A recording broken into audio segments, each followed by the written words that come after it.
Gadar 1 and Gadar 2, Sunny did the heavy lifting. Kaho Na Pyar Hai, she worked with Hrithik. Where exactly is that solo starring hit? This exact attitude at the beginning of her career was what led to her downfall. Bollywood celebrities calling each other PR products while using PR themselves will never stop being funny. Did she just say Kaho Na Pyar Hai, Gadar 1 and 2 are solo hits because of her? She is not even a good actress. All this just either people who are anti-Nepo or riding on the wave of nostalgia. She is still singing about her 3 good movies. And what about the rest of the crap that she did? आपको लगता है कि बॉलीवुड के stars असली होते हैं या फिर वो सिर्फ एक पीआर लैब में बनाए गए प्रोडक्ट्स हैं?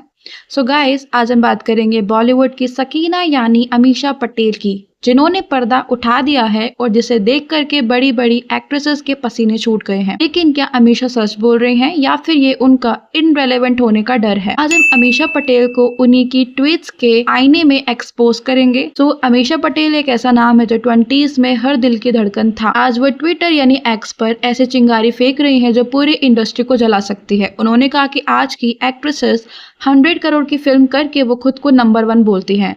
उन्होंने कहा कि उनके पास सोलो ब्लॉकबस्टर्स हैं, पर गाइस, क्या आपको पता है कि सोलो हिट्स के पीछे की असली सच्चाई क्या है? तो अमीषा का कहना ये है कि आज के दौर में 100 से 200 करोड़ कमाना कुछ भी नहीं है, पर क्या उन्हें पता है कि उनके को स्टार्स आज भी क्यों सुपरस्टार्स हैं और वो ट्विटर तक ही क्यों सीमित गई हैं? सो गाइस, रेडी हो जाओ एक ऐसे डीप डाइव के लिए जहाँ पे बॉलीवुड के पीआर सर्कस और अमीषा के सेल्फ डिल्यूजन दोनों का कच्चा चिट्ठा खोलेंगे। तो इस वीडियो के फर्स्ट सेगमेंट के बारे में बात करते हैं, the solo hit myth Hrithik और सनी का सहारा। अमीषा ने अपने ट्वीट्स पर बड़े गर्व से बोला कि उन्होंने 3 ऐसी फिल्में दी हैं जो उनके को स्टार्स की भी सबसे बड़ी हिट्स है। पर यहाँ पर दिमाग लगाने वाली बात यह है कि क्या इन फिल्मों का क्रेडिट सिर्फ अमीषा को जाता है? कहो ना प्यार है की बात करें तो वो सिर्फ ऋतिक रोशन का फर्स्ट लॉन्च था। पूरा इंडिया ऋतिक मैनिया में डूब चुका था। लोग ऋतिक के डांस देखने के लिए थिएटर्स में तालियां बजा रहे थे। अमीषा उसमें प्यारी लग रही थी, उनकी एक्टिंग भी अच्छी थी, पर उसे सोलो ब्लॉकबस्टर बोल देना ये कुछ ज्यादा नहीं हो जाता? वही हाल है गदर का भी। सनी देओल ने जब वो हैंडपंप उखाड़ा था तो वो एक हिस्ट्री बन गया था। वो फिल्म सनी सर और अमरीश सर के कंधों पर सवार थी। अब आते हैं गदर 2 पर, जिसका क्रेडिट अमीषा ऐसे ले रही हैं जैसे पूरी फिल्म उन्हीं के 15 मिनट के रोल पर टिकी थी। इसलिए तो ये कि लोग तारा सिंह को देखने के लिए गए थे, सकीना को तो वो बस नॉस्टैल्जिया के लिए रखा गया था। इंटरनेट पर लोग उन्हें ये याद दिला रहे हैं कि अगर सोलो हिट्स की आप बात कर रहे हो, उनकी बाकी 25 से 30 फिल्मों का क्या हुआ, वो क्यों फ्लॉप हो गई? उनका स्टारडम सिर्फ बड़े हीरोज और आइकॉनिक फ्रेंचाइजी के पीछे छुपा हुआ था, पर आज वो इसे अपनी सोलो कामयाबी बताकर नए एक्टर्स को नीचा दिखा रही हैं।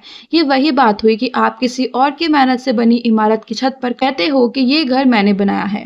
अब बात करते हैं इस वीडियो के सेकंड सेगमेंट की, the PR war Alia Bhatt versus the truth. जब अमीषा ने कहा कि एक्ट्रेसेस बिना किसी 200 करोड़ की फिल्म देने के बाद खुद को नंबर 1 बोल देती हैं, तो सबको पता था कि उनका इशारा किसकी तरफ है। आलिया भट्ट की मूवी आई थी RRR, जो कि बहुत बड़ी ब्लॉकबस्टर थी। उनका रोल बहुत छोटा था, तो एक तरीके से इनडायरेक्टली वो उनको टॉन्ट कर रही थी।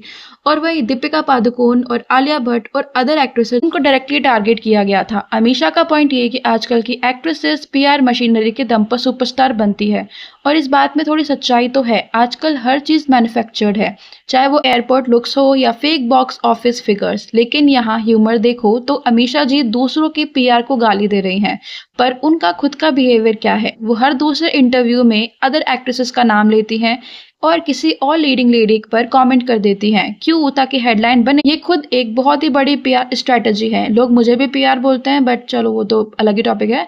जब आपका काम नहीं बोलता ना, तो आप दूसरे के काम में नुक्स निकाल कर लाइमलाइट बटोरने की कोशिश करते हो। उन्होंने कहा कि उनका फेक पीआर वीक है, पर सच तो ये है कि उनका कॉन्ट्रोवर्सी पीआर सबसे ज्यादा एक्टिव है। आज लोग उन्हें उनकी एक्टिंग के लिए नहीं बल्कि उनके कड़वे ट्वीट्स के लिए सर्च कर रहे हैं, और क्या वो इसी को धुरंधर होना कहती हैं? अब बात करते हैं third segment, the reality check, why the Dhurandhars are still winning. Amisha ने SRK, सलमान, सनी, ऋतिक और अजय देवगन का नाम लिया और कहा कि इन लोगों ने 25+ हिट्स दी है।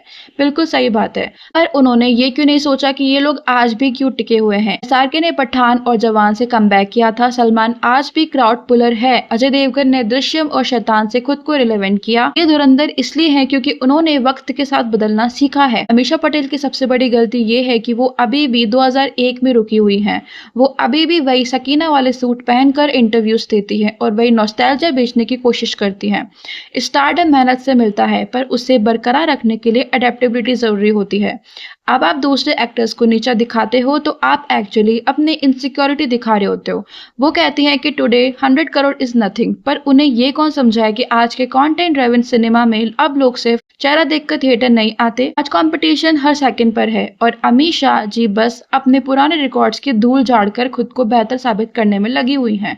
ये किसी सुपरस्टार की निशानी नहीं है, बल्कि एक फ्रस्ट्रेटेड एक्टर की निशानी लग रही है जो इस बदलती इंडस्ट्री को एक्सेप्ट नहीं कर पा रहा है। गाइस, कंक्लूड करते हुए हम ये कह सकते हैं कि अमीषा पटेल ने जो हार्श रियलिटी की बात करी है ना, वो रियलिटी शायद उनके लिए सबसे ज्यादा हार्श है। बॉलीवुड में पीआर का बोलबाला है, ये सच है, पर सिर्फ पीआर से कोई स्टार नहीं बनता। आलिया भट्ट हो, दीपिका पादुकोण हो या अदर एक्ट्रेसेस हो, वो जिस मुकाम को हासिल कर चुकी हैं उसके लिए उन्होंने सालों तक मेहनत करी है और हर तरह के रोल्स भी प्ले किए हैं। अमीषा पटेल ने एक वक्त पर बहुत बड़ी हिस्ट्री बनाई थी, इसमें कोई शक नहीं है, पर हिस्ट्री को रिपीट करने के लिए काम करना पड़ता है, ट्वीट्स नहीं। उनका ये धुरंधर वाला लॉजिक सिर्फ एक ढाल है अपनी नाकामयाबी को छुपाने के लिए। इंडस्ट्री उनकी इज्जत करती है, पर जब वो इस तरह की नेगेटिविटी फैलाती हैं तो वो अपने बची कुची रिस्पेक्ट भी खो देती हैं। रियलिटी चेक ये है कि बॉलीवुड में स्टारडम सिर्फ बॉक्स ऑफिस नंबर से नहीं बनता, बल्कि ग्रेस से बनता है। आप एसआरके को देखो, उन्होंने पठान से पहले 4 साल का ब्रेक लिया था, पर क्या उन्होंने कभी ट्विटर पर आकर किसी को नीचा दिखाया है? उन्होंने अपने काम को जवाब देने दिया। अमीषा पटेल यहाँ सबसे बड़ी गलती कर रही हैं, वो नॉस्टैल्जिया को एक वेपन की तरह यूज कर रही हैं, लेकिन उन्हें ये समझना होगा नॉस्टैल्जिया एक बहुत अच्छी जगह है, थोड़ी देर रुकने के लिए, पर रहने के लिए बिल्कुल भी नहीं। जब आप 2026 में खड़े होकर 2001 के हैंडपंप के किस्से सुनाते हो तो आप स्टार नहीं बल्कि एक ऐसी कहानी लगने लगते हो जो खत्म हो चुकी है। असलियत तो ये कि अमीषा जी जिन एक्ट्रेसेस को फेक पीआर प्रोडक्ट्स बोल रही हैं, वही एक्ट्रेसेस आज सेट्स पर 18-18 घंटे मेहनत कर रही हैं ताकि वो बदलते सिनेमा के साथ खुद को ढाल सके। सिनेमा अब सिर्फ सकीना और तारा सिंह के रोने धोने तक सीमित नहीं रह गया है। आज ऑडियंस को डेप्थ चाहिए होती है, वैरायटी चाहिए होती है और सबसे बढ़कर ईगो नहीं बल्कि टैलेंट चाहिए होता है। अमीषा पटेल का ये एक पूरा ट्विटर एपिसोड एक्चुअली एक सेल्फ एक्सपोजर है। वो एक्सपोज कर रही हैं कि अपनी उस इनसिक्योरिटी को, जहां उन्हें लगता है कि अगर वो दूसरों की लकीर छोटी नहीं करेंगी तो उनकी अपनी लकीर दिखाई नहीं देंगी। So guys, that's it for today guys. अब आप मुझे कमेंट में जरूर बताना, और आप लोगों से सबसे बड़ा सवाल है कि क्या आपको लगता है कि 90s के स्टार्स के पास आज के स्टार से ज्यादा धुरंधर पावर है, या फिर ये एक पुराने जमाने का गुस्सा है जो कि नए टैलेंट को देख करके निकल रहा है। बॉलीवुड के इस पीआर वॉर में आप किसके साइड हो, फैक्ट्स के या फिर नॉस्टैल्जिया के? अपने थॉट्स नीचे कमेंट सेक्शन में जरूर बताना, और अगर आपको वीडियो पसंद आए तो चैनल को सब्सक्राइब जरूर कर देना, वीडियो को लाइक कर देना। मिलते हैं वीडियो के साथ, तब तक के लिए बाय, लव यू ऑल।